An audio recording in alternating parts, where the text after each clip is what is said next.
एक और बड़ी खबर आपको बता दें, ईरान सरकार के अधिकारी का बयान सामने आया, एक ऑफिसर का बयान सामने आया है। क्रैश साइट से आ रही खबरें अच्छी नहीं हैं। तो देखिए, ये बड़ा बयान ईरान के एक अधिकारी की तरफ से बयान दिया गया है कि क्रैश साइट से जो खबरें आ रही हैं वो अच्छी नहीं हैं। क्या कुछ हुआ है अभी तक, आपको बताने की हम कोशिश करते हैं, एक रिकैप करते हैं कि अभी तक जो जानकारी सामने आई है उसमें क्या कुछ जानकारी हमारे पास है, आपको बता दें। तो देखिए, अभी तक क्या कुछ हुआ है और किस तरह की जो आशंकाएं हैं वो जाहिर की जा रहे हैं, वो आइए आपको बता देते हो। तो देखिए क्या हुआ है, दरअसल 3 हेलीकॉप्टर थे जो रवाना हुए थे और इस काफिले में 3 हेलीकॉप्टर्स ने उड़ान भरी, 2 हेलीकॉप्टर सेफली लैंड कर गए, लेकिन एक हेलीकॉप्टर दुर्घटनाग्रस्त हो गया। आशंका ये जाहिर की जा रही है कि एक हेलीकॉप्टर तय रूट से भटककर बहुत दूर जाकर गिर गया जहां वो क्रैश हो गया है। इसके अलावा हेलीकॉप्टर में कम्युनिकेशन सिस्टम सबसे मजबूत होता है, लेकिन आशंका ये जाहिर की जा रही है कि अगर कम्युनिकेशन सिस्टम फेल हुआ तो हेलीकॉप्टर बुरी तरह से क्षतिग्रस्त हुआ है, क्योंकि कम्युनिकेशन नहीं हो पा रहा है, किसी तरह का संपर्क नहीं हो पा रहा है। तो ये आशंका जाहिर की जा रही है कि दुर्घटना हुई है और बहुत बुरी तरह दुर्घटनाग्रस्त हुआ है हेलीकॉप्टर। एक और आपको जानकारी दे दें कि राष्ट्रपति का हेलीकॉप्टर काफ़ी सुरक्षित होता है, यानी बहुत ज़्यादा SOPs होते हैं जिनको फॉलो किया जाता है, VVIP, और वो भी राष्ट्रपति जब सफ़र कर रहे हों। लेकिन आशंका क्या जाहिर की जा रही है, अगर लंबा वक्त गुजर जाने के बाद भी ट्रेस नहीं तो फिर हादसा और ज़्यादा गंभीर होगा, क्योंकि अब तक ट्रेस नहीं हो पाया है, कई घंटे बीत गए हैं। इसको लेकर आशंका अब ये जाहिर की जा रही है कि इसका मतलब एक बड़ी दुर्घटना हुई है, इसका मतलब ज़्यादा नुकसान हुआ है। राष्ट्रपति के हेलीकॉप्टर सबसे अनुभवी पायलट चलाते हैं, आमतौर पर हमेशा ही बहुत अनुभवी पायलट चलाते हैं राष्ट्रपति का पायलट या कोई भी VVIP मूवमेंट हो रहा हो। तो आशंका ये जाहिर की जा रही है कि अगर अनुभवी पायलट के होने पर भी हादसा हुआ तो क्या हालत गंभीर होगी, यानी बहुत ज़्यादा हालात गंभीर होंगे। अगर हेलीकॉप्टर बहुत एक्सपीरियंस्ड पायलट चला रहे थे उसके बावजूद इस तरह की स्थिति पैदा हुई है, तो क्या आशंकाएं इस समय जाहिर की जा रही हैं, वो परिस्थितियां हम आपके सामने रख रहे थे। एक और बड़ी खबर आपको बता दें, हेलीकॉप्टर क्रैश की खबर बाइडेन को दे दी गई है, यानी अमेरिका में ये जानकारी दे दी गई है। अमेरिकी राष्ट्रपति जो बाइडेन को बता दिया गया है कि इस तरह की जानकारी सामने आ रही है। व्हाइट हाउस को हादसे का अपडेट दे दिया गया है। देखिए, अब अगर ईरान में इस तरह की दुर्घटना हुई है जहां पर ईरान के राष्ट्रपति जिस हेलीकॉप्टर में सवार थे वो दुर्घटनाग्रस्त हुआ है, ईरान के लिए इसके बहुत मायने हैं। ईरान के भीतर ईरान की राजनीति में इसके बहुत मायने हैं, लेकिन सिर्फ ईरान ही नहीं, दुनिया के लिए भी इसके बहुत मायने हैं और इसी वजह से जो बाइडेन को इसकी जानकारी दे दी गई है।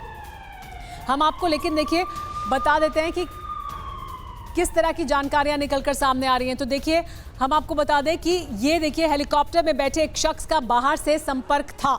तो क्या क्या जानकारी हमारे पास है आपको बता दें। क्रैश पर जो 5 अपुष्ट अंतर्राष्ट्रीय खबरें सामने आई हैं, क्योंकि इनकी पुष्टि नहीं है, हम आपको एक बार फिर से बता दें, हम बहुत जिम्मेदारी के साथ आपके सामने तमाम जानकारियां रख रहे हैं। ये अपुष्ट जानकारी है, यानी किसी आधिकारिक सोर्स की तरफ से जानकारी नहीं आई है, लेकिन अलग अलग जानकारियां हैं जो सामने आई हैं, जिसमें दूसरी बड़ी जानकारी है कि अजरबैजान बॉर्डर पर मोसाद काफ़ी सक्रिय है, यानी इसकी भी चर्चा की जा रही है, इसको लेकर भी चर्चा हो रही है। हादसे वाली जगह अजरबैजान बॉर्डर ही है, यानी जहाँ पर हादसा हुआ वो दरअसल अजरबैजान बॉर्डर है और वहाँ पर मोसाद काफ़ी एक्टिव है, इसकी चर्चा हो रही है। चौथी बड़ी जो खबर है, अपुष्ट खबर है ये कि उड़ान से पहले हेलीकॉप्टर की जांच नहीं की गई थी, इसको लेकर भी चर्चा की जा रही है कि उड़ान भरने से पहले हेलीकॉप्टर की जांच नहीं हुई। और 5वीं खबर ये कि ख़राब मौसम का अलर्ट वक्त पर नहीं पहुंचा, यानी आगे मौसम ख़राब है या ख़राब मौसम का जो अलर्ट था वो नहीं पहुंचा, इसकी भी चर्चा हो रही है। हालांकि इसमें अलग अलग जानकारियाँ सामने आ रही हैं। देखिए, ये जो जानकारी है सुमित, जिसमें ये कहा जा रहा है कि समय से नहीं पता लगा कि मौसम ख़राब है, उसका अपडेट नहीं आया। आमतौर पर राष्ट्रपति या कोई भी VVIP मूवमेंट हो या आमतौर पर भी अगर हेलीकॉप्टर उड़ान भरता है तो मौसम की जानकारी होती है। जब राष्ट्रपति का मूवमेंट हो रहा होगा ईरान में, तो क्या मौसम की जानकारी समय रहते नहीं ली गई होगी? उसके बावजूद अगर उड़ान भरी गई तो फिर किस तरह की हालात हो सकते हैं? तो मेरा देखिए, मैं आपको एक मोटे तौर पे बताऊं कि राष्ट्रपति का जो प्रोटोकॉल होता है खासतौर पे वो बहुत ज़्यादा इंपॉर्टेंट होता है, बहुत ज़्यादा सेंसिटिव होता है, बहुत सीक्रेट रखा जाता है, किसी को भी इसके बारे में बताया नहीं जाता। और अगर आप देखें कि 3 हेलीकॉप्टर लगातार राष्ट्रपति के साथ उड़ान भर रहे थे, उनका पीछे का मकसद यही होता है कि अगर एक हेलीकॉप्टर में कोई खराबी आ जाए तो फिर बाकी के दोनों हेलीकॉप्टर से उनको वहां से इलाके से निकाला जाए। लेकिन वेदर कंडीशन एकदम से खराब हो गई। लेकिन सबसे बड़ा सवाल यही उठ रहा है कि आखिरकार अगर वेदर कंडीशन खराब हो गई थी, तीनों जो हेलीकॉप्टर्स थे वो लगातार एक साथ उड़ान भरी इन तीनों हेलीकॉप्टर्स ने, तो फिर राष्ट्रपति के हेलीकॉप्टर को ही इस तरीके से क्रैश लैंडिंग करनी क्यों पड़ी, आखिरकार क्या वजह रही? क्योंकि एक ही इलाके से उड़े थे, एक ही डेस्टिनेशन पर जाना था। तो ये कई सवाल है जो लगातार इर्द गिर्द घूम रहे हैं। लेकिन सबसे इंपॉर्टेंट बात यह कि राष्ट्रपति के प्रोटोकॉल्स में सारी चीजें होती, ना सिर्फ सैटेलाइट फोन हो, रेस्क्यू टीम्स लगातार उनके चलती है, यहां तक कि ग्राउंड टीम्स को भी तैयार किया जाता है कि आखिरकार अगर कोई इवेंचुअलिटी आती है, कोई ऐसी इमरजेंसी आती है तो फिर जो ग्राउंड टीमें हैं वो भी काम कर सके। हालात आपसे मैं जानूंगी किस तरह के हालात इस वक्त बनते हुए दिखाई दे रहे हैं, क्योंकि बहुत सी शंकाएं जाहिर की जा रही हैं। एक और बड़ी खबर बता देते हैं जो बहुत अच्छी खबर नहीं है। जानकारी ये मिल रही है कि क्रैश साइट पर बारिश शुरू हो गई है, यानी रेस्क्यू ऑपरेशन के लिए और दिक्कत। क्रैश साइट पर बारिश शुरू हो गई है, बारिश से विजिबिलिटी में सुधार हुआ है रेस्क्यू ऑपरेशन में अभी भी, लेकिन मुश्किलें हैं। तो देखिए बारिश शुरू हो गई है, इससे विजिबिलिटी में तो सुधार हुआ है, लेकिन बारिश की वजह से अपनी अलग तरह की दिक्कतें होती हैं तब जबकि आप पहाड़ी इलाके में, जो जंगल का इलाका है, वहां पर अगर आप रेस्क्यू ऑपरेशन चला रहे हो तो ऐसे में जो मुश्किलें और ज़्यादा बढ़ जाती हैं। हमारे साथ मनीष भी लगातार बने हुए हैं, उनसे हम बात करते हैं। मनीष, देखिए बारिश शुरू हो गई है तो विजिबिलिटी तो बेहतर हुई है, लेकिन बारिश की फिर अपनी अलग तरह की दिक्कतें हैं रेस्क्यू ऑपरेशन में। देखिए दो बातें हैं। पहली बात तो रेस्क्यू ऑपरेशन को लेकर निश्चित तौर पर जो दुर्गम इलाका है, पहले से ही फॉगी वेदर था, बारिश वगैरह की वजह से रेस्क्यू ऑपरेशन में दिक्कत हो रही है। लेकिन सवाल है कि 3-4 घंटे पहले हुआ क्या, और उसे लेकर ईरानियन अथॉरिटी दरअसल खराब मौसम को बहुत कारण नहीं मानने को तैयार है, और वहां तमाम तरह की बातें हैं जिसमें हम लगातार कह रहे हैं कि साजिश की आशंका पर जोर दिया जा रहा है। वो इसलिए क्योंकि आप ये देखिए कि 3 हेलीकॉप्टर, 3 में से 2 हेलीकॉप्टर सुरक्षित पहुंच जाते हैं, लेकिन ईरानियन राष्ट्रपति और ईरानियन विदेश मंत्री को कैरी करने वाला हेलीकॉप्टर वो नहीं पहुंच पाता है।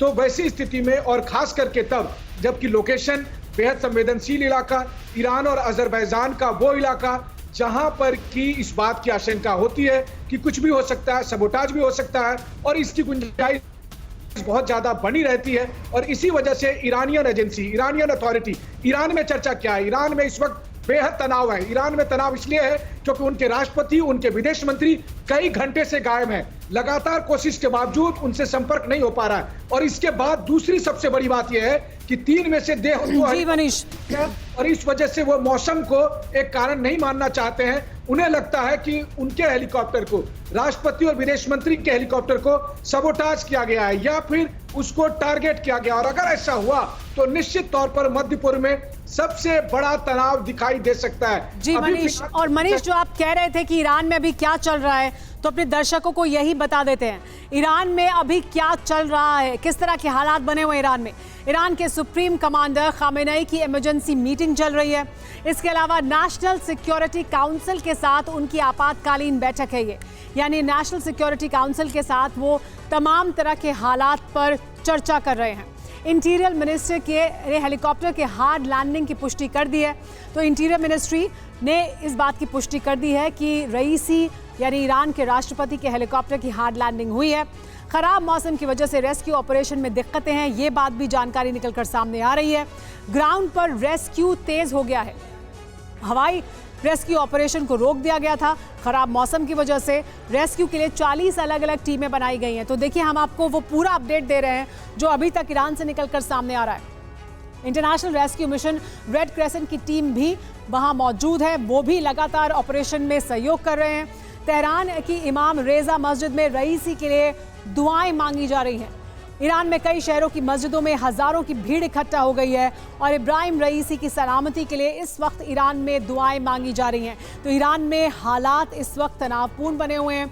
ईरान में जिस तरह के हालात बने हुए हैं उसमें हर तरफ दुआओं का दौर जारी है, बैठकों का दौर जारी है।